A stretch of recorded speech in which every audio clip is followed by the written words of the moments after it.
Il y a de nombreuses années, dans le paisible village d'Asha, vivait une jeune fille nommée Uloma. Tout le monde dans le village la connaissait car elle était très respectueuse et serviable, même si la vie avait été dure pour elle et sa mère depuis la mort de son père. Uloma était toujours joyeuse et ne gardait jamais de tristesse dans son cœur. Mais Uloma n'était pas seulement bien élevée, elle avait aussi des mains douces qui faisaient de bonnes soupes, des jambes rapides qui dansaient bien lors des festivals du village et un cœur tendre qui croyait trop facilement aux gens, surtout en un garçon nommé Obika, qui vivait à quelques concessions de la sienne et qui avait été son ami le plus proche depuis aussi longtemps qu'elle s'en souvenait. Ils étaient allés à la même école du village, avaient mangé dans les mêmes assiettes, grimpé au manguier derrière l'église catholique et s'étaient même fait punir ensemble une fois pour avoir apporté du maïs rôti en classe. Obika était le garçon que tout le monde supposait qu'il épouserait Uloma un jour, non pas parce qu'il l'avait dit clairement, mais parce que leur proximité ressemblait à de l'amour pour tout le monde, y compris pour Uloma, qui posait parfois sa tête sur son épaule quand il s'asseyait dehors devant la case de sa mère. Elle avait tellement confiance qu'Obika l'épouserait qu'elle se rendait chez lui chaque jour de marché pour aider sa mère à piler l'igname, trier les feuilles d'occasie, récurer les marmites avec du sable et balayer toute la concession pendant que ses petits frères et sœurs couraient autour d'elle en l'appelant Wani, ce qui veut dire notre femme. Et même si Obika ne l'avait jamais appelée mon amour ou dit je vais t'épouser, il lui donnait de l'argent quand elle avait besoin d'acheter des serviettes hygiéniques, il lui offrait de petites recharges de crédit et il lui achetait parfois des vêtements. Toutes ces petites attentions semaient de doux espoirs dans le cœur d'Uloma, car elle croyait qu'un homme qui se souciait autant d'elle attendait seulement le bon moment pour dire les mots que son cœur avait déjà acceptés.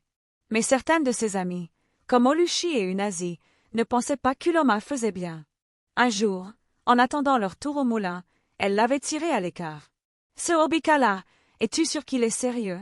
demanda Olushi. « Il t'a dit quelque chose clairement ?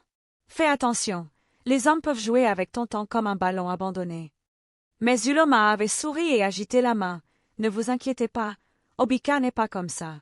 Il sait ce qu'il fait, il ne parle juste pas beaucoup. » Elles la regardèrent et secouèrent la tête avec pitié, mais Uloma s'en fichait. La mère d'Obika aimait Uloma comme sa propre fille et disait fièrement aux gens qu'Uloma était celle qu'elle voulait pour son fils. Et même si c'était toujours dit sur le ton de la plaisanterie, le cœur d'Uloma s'y accrochait comme à une promesse. Elle commença donc à repousser les prétendants, doucement, un par un, disant qu'elle priait encore, qu'elle n'était pas prête ou que sa mère avait encore besoin d'elle. En réalité, elle attendait seulement qu'Obika parle enfin. Quand Obika eut une opportunité d'aller monter un commerce en ville, elle était heureuse pour lui, car cela signifiait de la croissance pour eux deux. Elle pleura aussi, car elle savait que son cœur ne serait plus jamais le même sans lui près d'elle. Le jour de son départ, elle l'avait étreint fort. Quand il lui dit « Prends soin de ma maman pour moi, j'enverrai quelque chose dès que je serai installée », elle hocha la tête et sourit comme une bien-aimée fidèle. À partir de ce jour, Uloma surveilla son téléphone comme une prophétie qui devait s'accomplir. Au début, Obika l'appelait chaque week-end pour demander « Comment va maman? Comment va le village ?» Et elle lui racontait tout, même quelle voisine venait d'accoucher ou comment le prix du poisson fumé avait augmenté au marché. Il riait, lui parlait du stress de la ville, et elle se sentait à nouveau proche de lui.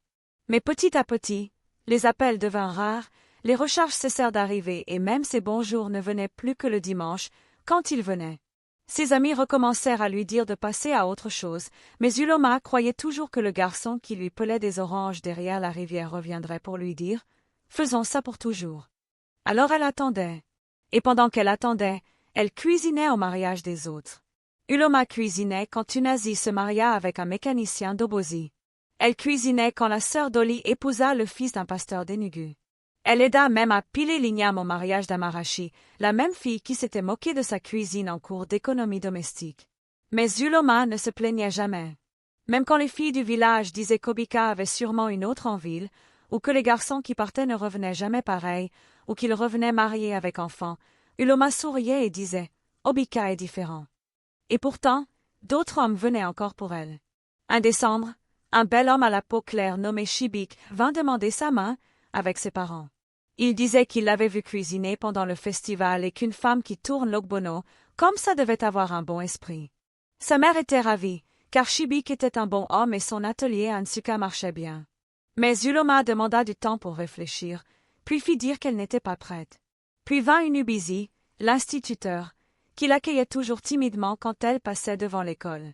Quand il se présenta enfin avec du vin de palme et des biscuits pour demander sa main, elle leur dit poliment que son esprit n'avait pas encore accepté. On disait qu'elle était trop exigeante pour une fille dont le père était mort et dont la mère vendait de l'igname rôti pour vivre. Mais Uloma s'en moquait. Chaque fois qu'elle se rappelait comment Obika la raccompagnait après la chorale, ou comment il s'était battu pour elle contre ce garçon impoli d'Umaku qui l'avait insulté, son cœur se gonflait et elle se disait « Attendons encore un peu ».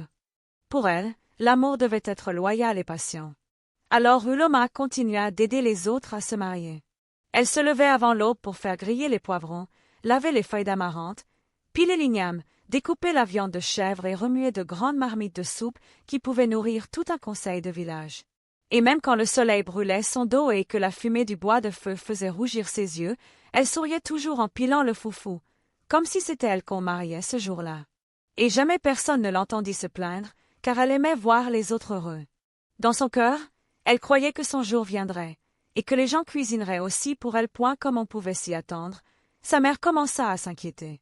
Le temps passait, et les gens du village se mirent à jaser. Peut-être qu'elle est trop fière, ou alors elle est secrètement mariée à l'esprit d'Obika. Un jour, sa mère lui demanda « Uloma, est-ce que tu attends toujours Obika ?» Uloma répondit sans lever la tête « Je n'attends personne, maman. Je ne suis juste pas prête pour quelqu'un d'autre. » Pendant ce temps, les appels d'Obika étaient devenus comme la pluie d'harmattan, rares et surprenants quand ils venaient. Parfois, il appelait à peine 30 secondes, disait qu'il était occupé ou que le réseau était mauvais, puis riait et raccrochait.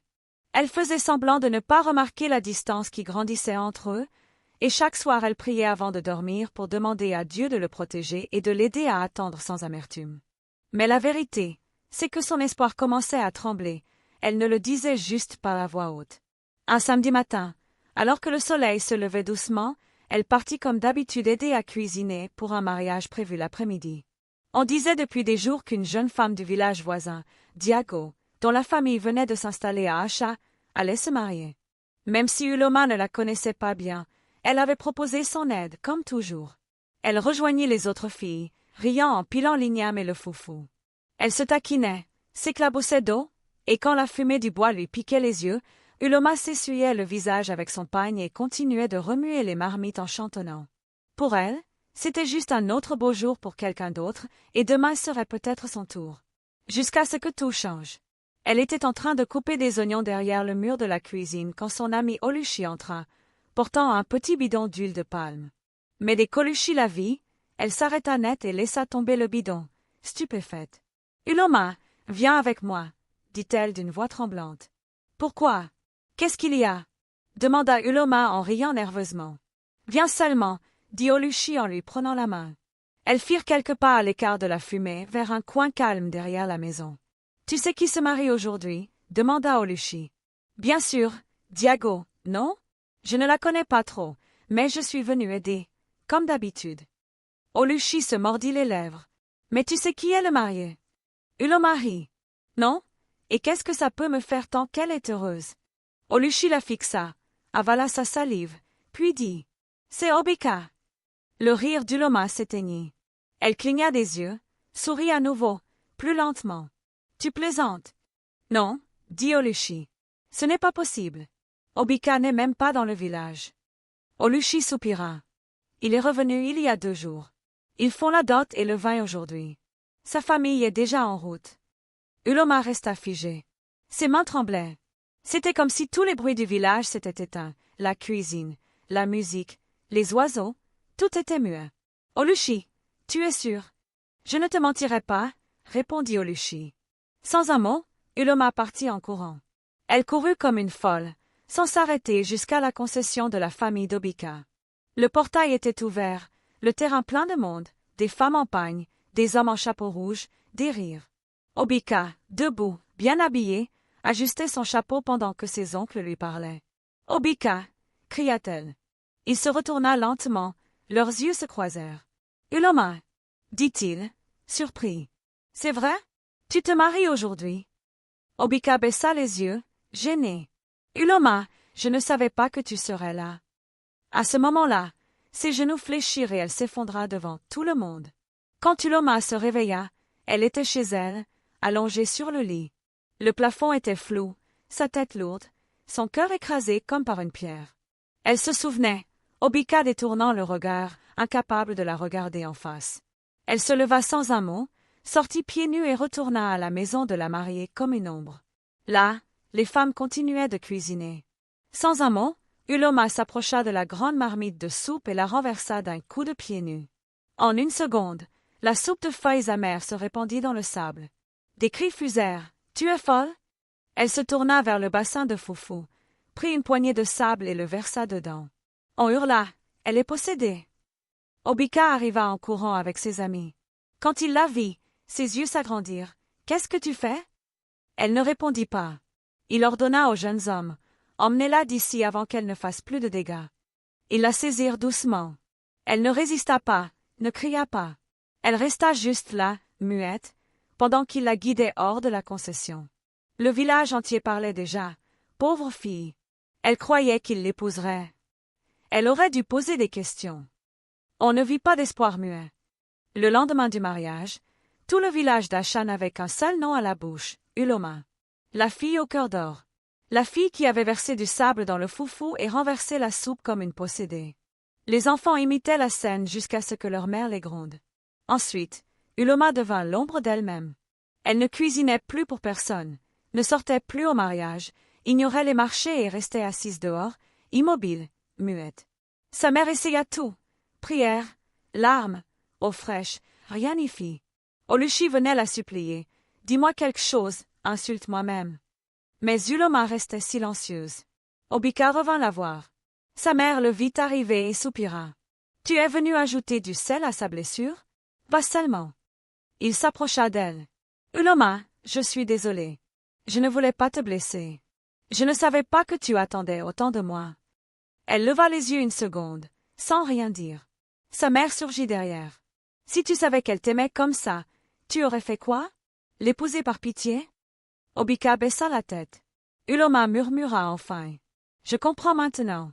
On ne traite quelqu'un comme un rien que quand on pense qu'il n'a pas de valeur. » Et elle rentra, fermant la porte sur lui. Les mois passèrent. Uloma reprit la vente de ses ignames rôtis avec sa mère. Elle parlait peu mais souriait parfois aux clients. Un jour, un homme nommé Yadili, ingénieur venu superviser un chantier à Acha, s'arrêta à acheter de l'igname. Chaque jour, il revenait, parlait doucement, ne forçait rien. Petit à petit, Uloma réapprit à sourire. Yadili ne promit pas le paradis, mais prouva par ses actes qu'il la voyait comme une reine, pas comme un bouche-trou. Un samedi matin, le village tout entier se pressa pour un mariage. Cette fois, c'était Uloma la mariée. La même Uloma que tout le monde croyait perdue. Habillée en pagne riche et en perles corail, elle souriait enfin comme une reine. Elle partit vivre en ville avec Yadili, qui l'accueillit avec du maïs grillé et de la noix de coco. Elle rit. « Tu ne m'as pas dit que le mariage venait avec des cadeaux à manger. »« Je veux juste impressionner ma femme, » répondit-il. Elle murmura, émue. « J'ai nourri tout le monde. J'ai cuisiné, pilé, lavé. Mais personne ne m'a jamais demandé si je voulais manger aussi. » Yadili ouvrit une bouteille de malt et la lui tendit. « Alors laisse-moi être le premier à te nourrir. » Elle prit la bouteille, but une gorgée, et les larmes roulèrent. Pendant ce temps, à la ville, Obika, dans sa petite cuisine enfumée, tournait la soupe pendant que Diago filmait une vidéo TikTok pour se moquer des hommes villageois paresseux qui ne peuvent même pas payer un shawarma. Il réalisa trop tard que la marmite qu'on avait si souvent tournée pour lui, il devait maintenant la tourner seul, et il ne savait pas combien de temps cela durerait.